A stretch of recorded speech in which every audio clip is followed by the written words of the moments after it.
ये एक ऐसा प्रसंग है जिससे सूत्र पकड़कर हम इस देश में गरीबों का प्रामाणिक आंकड़ा इकट्ठा कर सकते हैं। कोई कॉलम ऐसा नहीं बना जिससे ये आंकड़ा इकट्ठा किया जा सके। अच्छा, मैं कहना चाहता हूं सरकार को, आज मंत्री महोदय जब जवाब देंगे तो उनको एक घोषणा करनी चाहिए कि ओबीसी की अलग जनगणना होगी।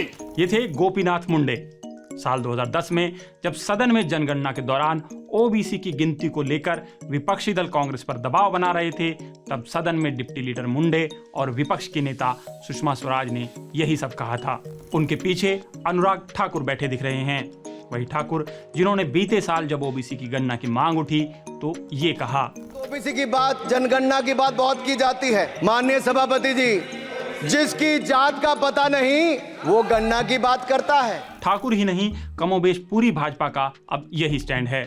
नितिन गडकरी तो जात की बात करने वाले को जूते तक मारने की बात करते हैं और प्रधानमंत्री नरेंद्र मोदी तो जाति की बात करने वालों को समाज को बांटने वाला बताते हैं। मैंने उनको सबको मिलकर 50,000 लोगों में कह दिया, जो करेगा जात की बात उसको कस के मारूंगा लात। सबसे बड़ी जाति मेरे लिए गरीब है। हमें गरीब की चिंता करनी है, हमें गरीब का जीवन बदलना है।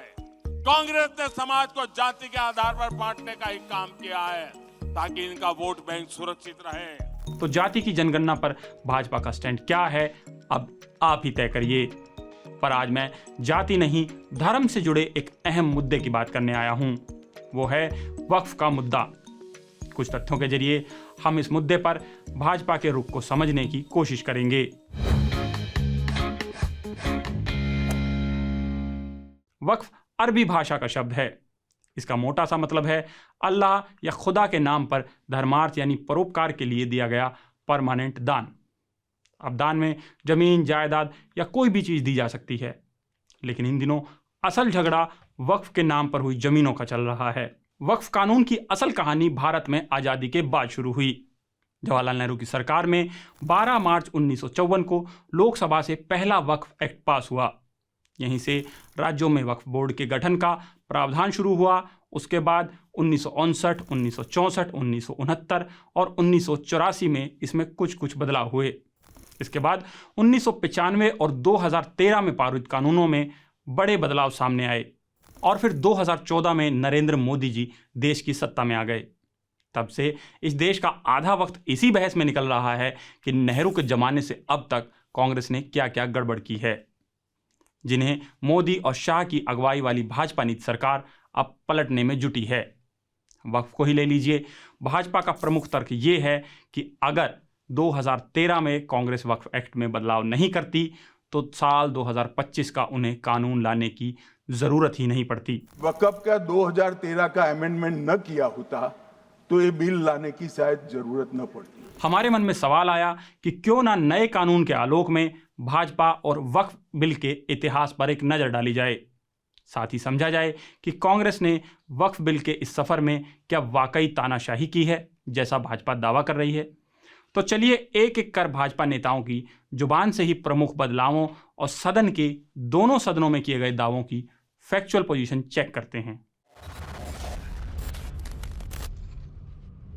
सबसे पहले तो इस बिल का नाम ही बदल दिया गया है। इसलिए नए एक्ट का नाम भी उम्मीद हो गया है। ये जो unified Waqf management empowerment efficiency and development full form उम्मीद है। माननीय मंत्री जी ने ये कहा कि ये उम्मीद है। ये उम्मीद कैसे बना है? अंग्रेजी में भी मुझे समझ में नहीं आ रहा कि उम्मीद है, ये हिंदी में भी समझ में नहीं आ रहा कि ये उम्मीद है। सरकार कह रही है कि वक्फ बिल पर लिमिटेशन एक्ट 1963 लागू होगा। आपने लॉ ऑफ लिमिटेशन को वक्फ बोर्ड का प्रावधान से हटा दिया था, इसको हमने लगाया है। साल 1995 में जब यह प्रावधान लाया गया तब भाजपा ने ही इसे कांग्रेस से लड़कर लिमिटेशन एक्ट से बाहर करवाया था। तारीख थी 29 मई, साल था 1995 और सदन था राज्यसभा। भाजपा के सांसद राम रतन वक्फ की जमीनों पर लिमिटेशन एक्ट के खिलाफ थे। सदन में भाजपा के नेता सिकंदर बख्त के अलावा संघ प्रिय गौतम भी मौजूद थे। जब बिल पर क्लोज बाय क्लोज संशोधन आगे बढ़ाए जा रहे थे तब संघ प्रिय गौतम काफी नाराज हुए। उन्होंने फिर से लिमिटेशन एक्ट वाला प्रावधान हटाने की बात उठाई। ये वक्त का एक बार बिल आया रहमान साहब ने उसमें एक अमेंडमेंट मूव करा एज ए प्राइवेट मेंबर, और बीजेपी के एक मेंबर थे जिनका नाम था राम, उन्होंने एक अमेंडमेंट करा। अभी सिकंदर बख्श साहब लीडर थे अपोजिशन के, तो बड़ी उस पे वो हो गई कि ये तो राम रहमान की लड़ाई हो रही थी। तो मैंने कहा कि आप एक रहमान का भी मान लो, राम का भी मान लो, तो ये मसला यही हल हो जाएगा। नजमा हेपतुल्ला ने मंत्री सीताराम केसरी से कहा कि वो राम की बात मान लें।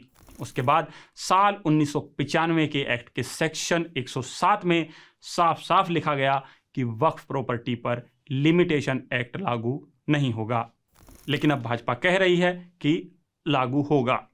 तो इसके नुकसान क्या होंगे, कपिल सिब्बल जी से जानते हैं। किसी ने गलत तरीके से वक्फ प्रॉपर्टी का कब्जा कर लिया, तो अगर लिमिटेशन की बात आएगी तो 12 साल के बाद वो उसको चैलेंज नहीं कर सकता। आपने वो वापस लिमिटेशन ले आए, मतलब कि उनका अनऑथराइज्ड कब्जा कायम रहेगा।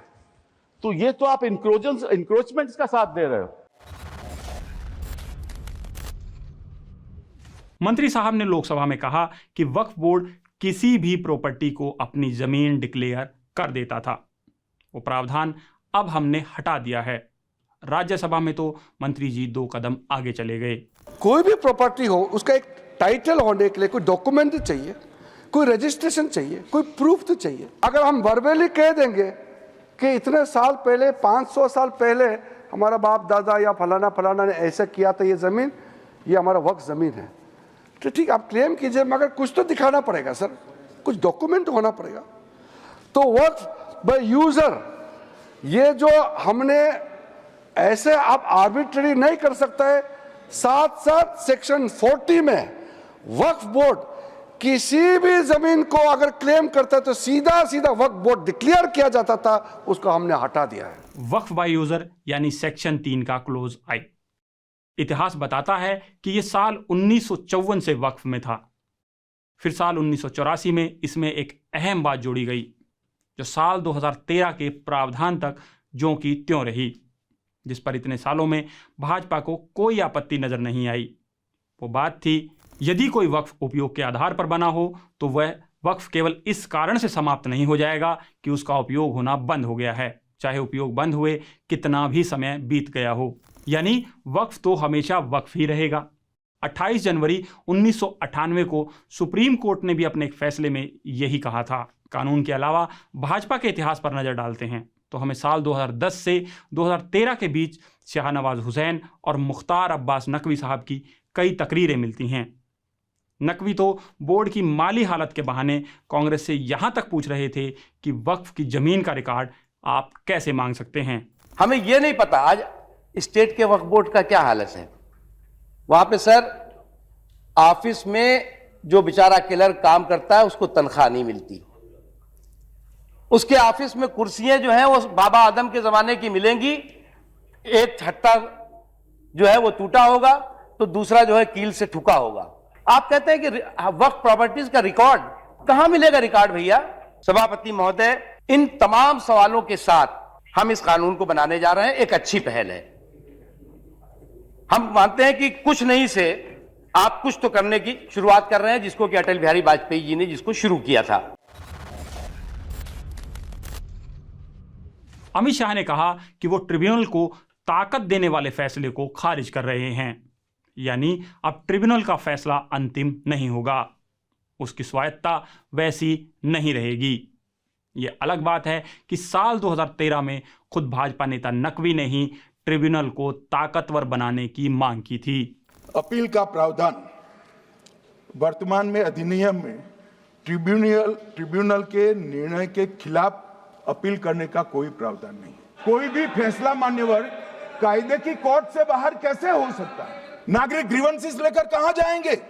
जिसकी भूमि हड़प कर ली गई वो कहां जाएगा? ऐसा नहीं चलेगा।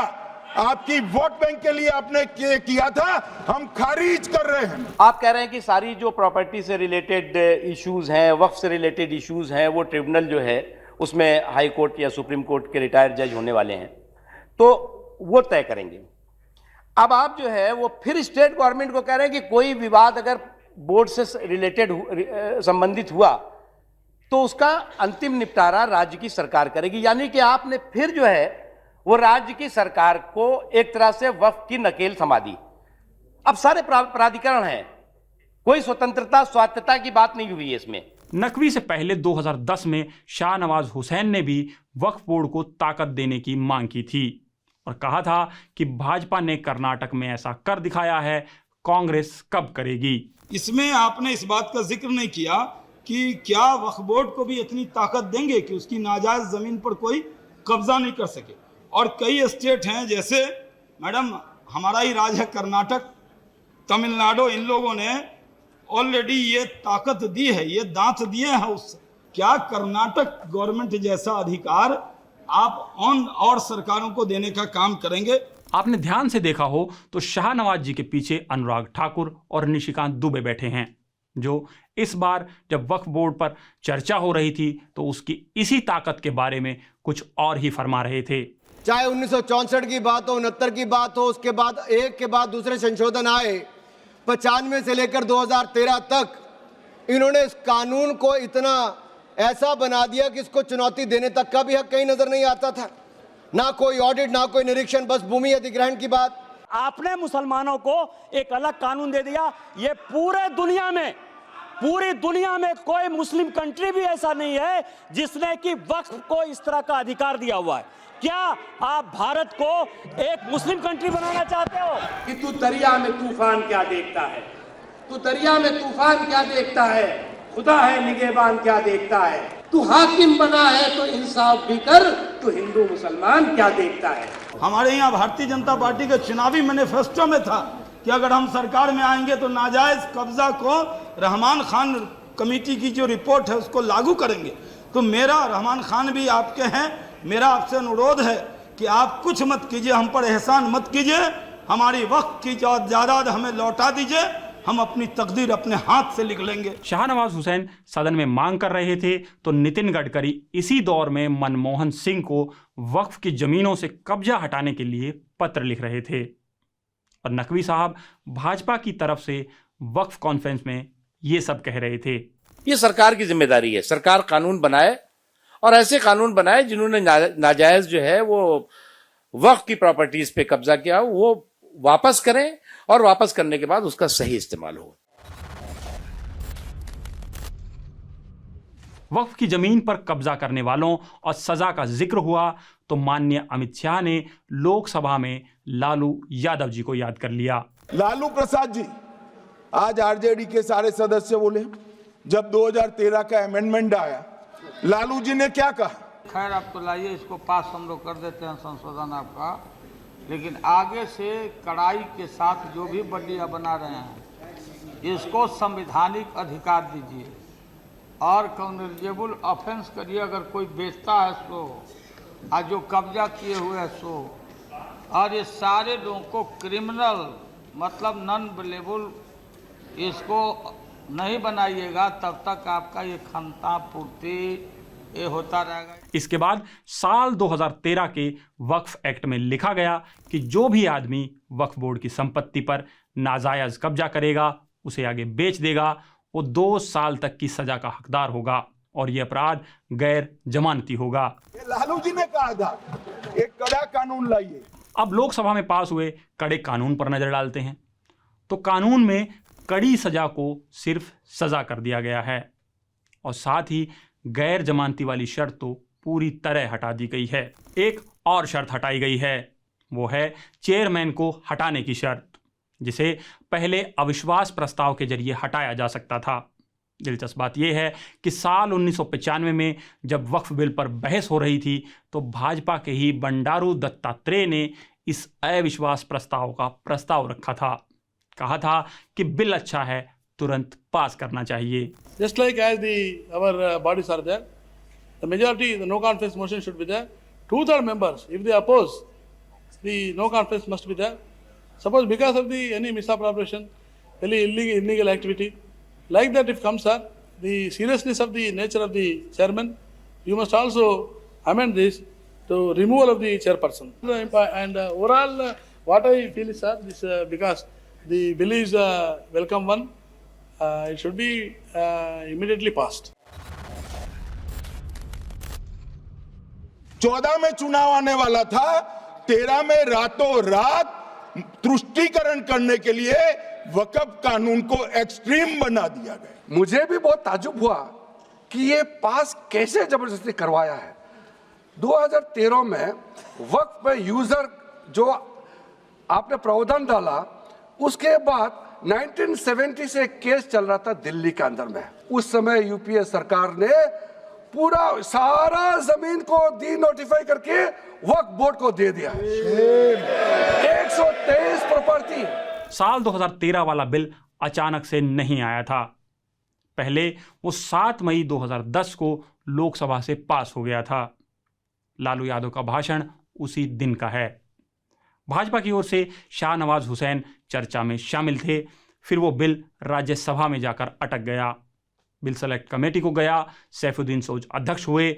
भाजपा के मुख्तार अब्बास नकवी, प्रकाश जावड़ेकर और अनिल माधव दवे कमेटी के सदस्य हुए। लोकसभा में जो कानून गफलत में पास हो गया, उसको राज्यसभा सेलेक्ट कमेटी के पास भेजकर देख रही है और नकवी साहब खुद वहां पर हैं, इसलिए उम्मीद बंधी है कि वहां पर कानून के साथ पहले इंसाफ होगा, तब कानून इंसाफ करे। 16 दिसंबर 2011 को सेलेक्ट कमेटी ने अपनी रिपोर्ट सौंपी। फिर रिपोर्ट में दर्ज सिफारिशों के आधार पर बिल संशोधित हुआ और 19 अगस्त 2013 को राज्यसभा में फिर से चर्चा के लिए आया।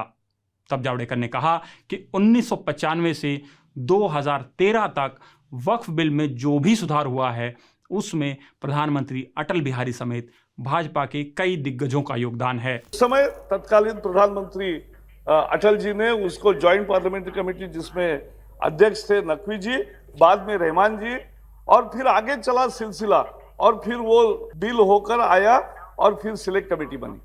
तो ये जो एक लोकतंत्र की जो कमाल है वो यही है, मुझे लगता है कि इस तरह से वो पूरी चर्चा होकर अपने सामने आता है। वैसे लोकतंत्र के इस चर्चा वाले कमाल पर जगदम्बिका पाल हों या मोदी जी की कृपा से सदन में पहुंचे नए नए हरकारे, वो सहमत नहीं दिखते।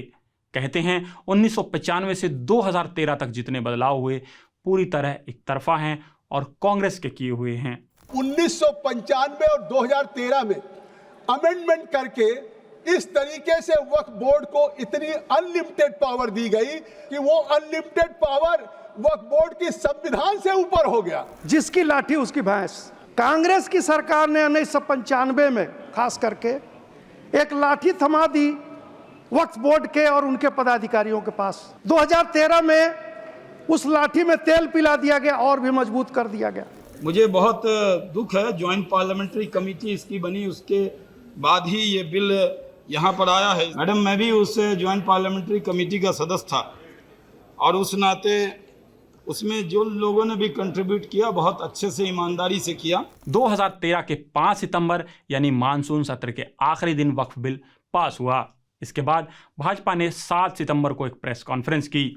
सदन की नेता सुषमा स्वराज ने कहा कि वो जो बिल पास करवाना चाहते थे वो करवाए और जो रोकना चाहते थे उन्हें रोक दिया। हमें तो अपनी जिम्मेदारी निभाने का आत्मसंतोष है कि हम जो चाहते थे, जो चर्चाएं, वो चर्चाएं करवाई, बिल पारित करवाए, और जो बिल रोक सकते थे, रोकने चाहिए थे, वो रोके।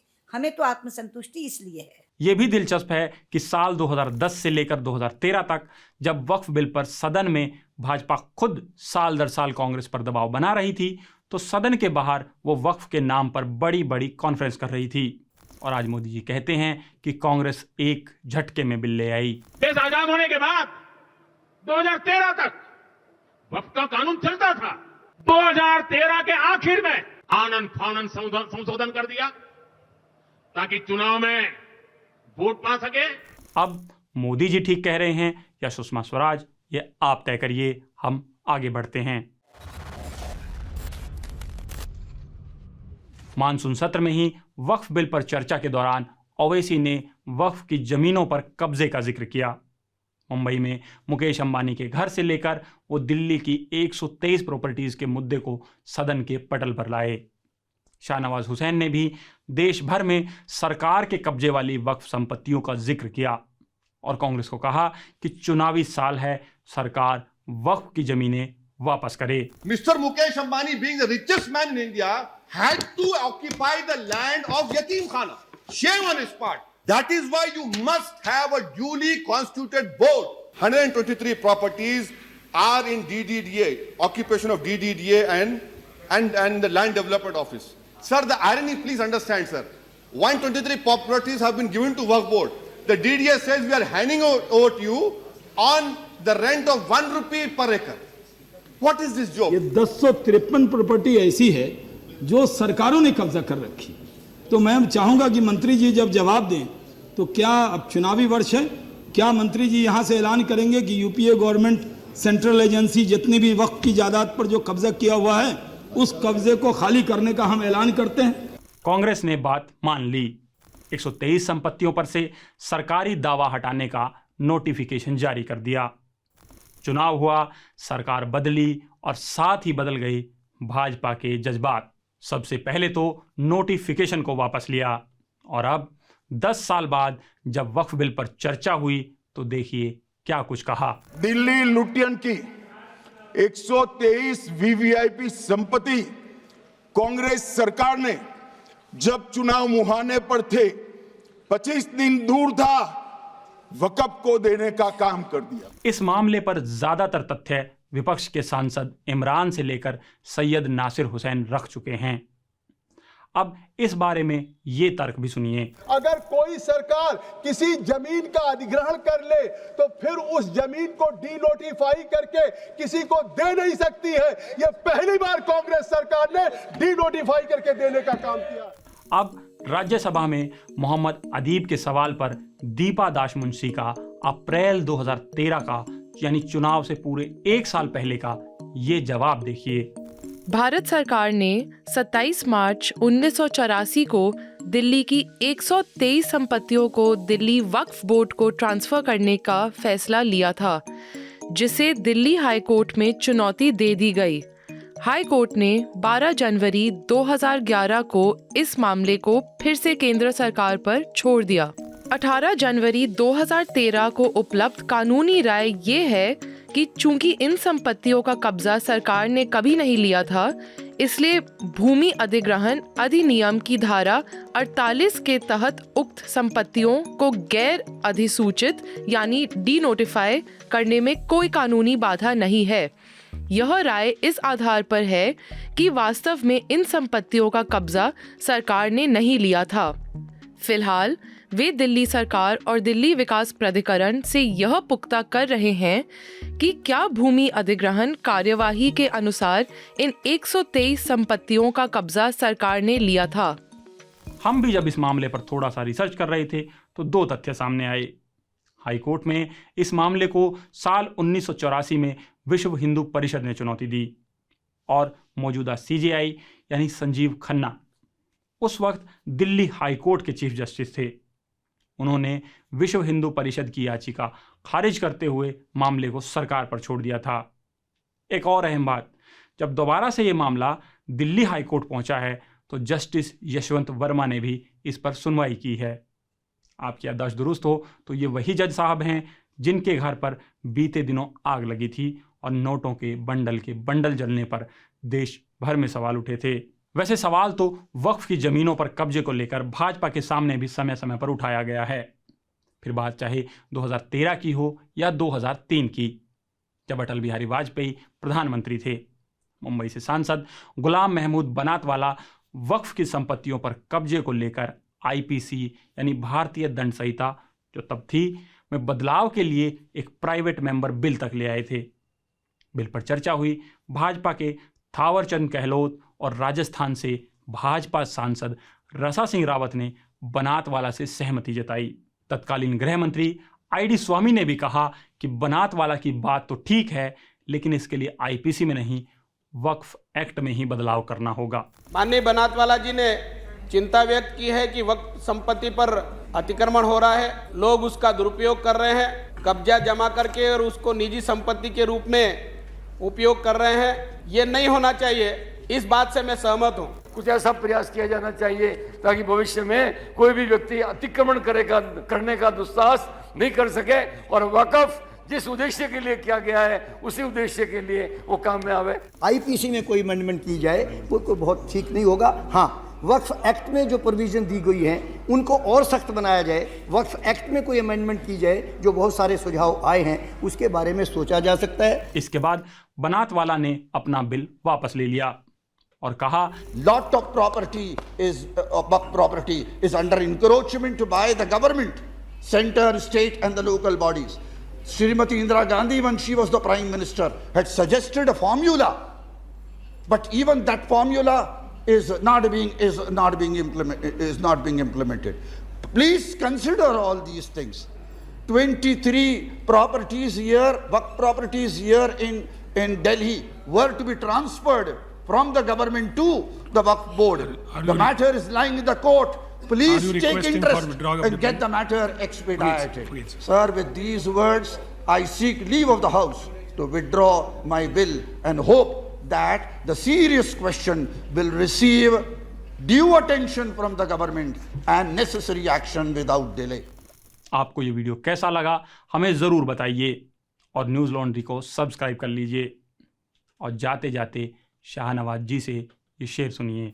एक शेर है कि हमारा ज़ख्म उन्हें कब शुमार करना है, हमारा ज़ख्म उन्हें कब शुमार करना है, करीब आके बहाने से वार करना है। पत्रकारिता का नासूर बन चुके विज्ञापन के मॉडल को खारिज करके खबरों की इस दुनिया को बदलिए ताकि पत्रकारिता आपके लिए जवाबदेह बने।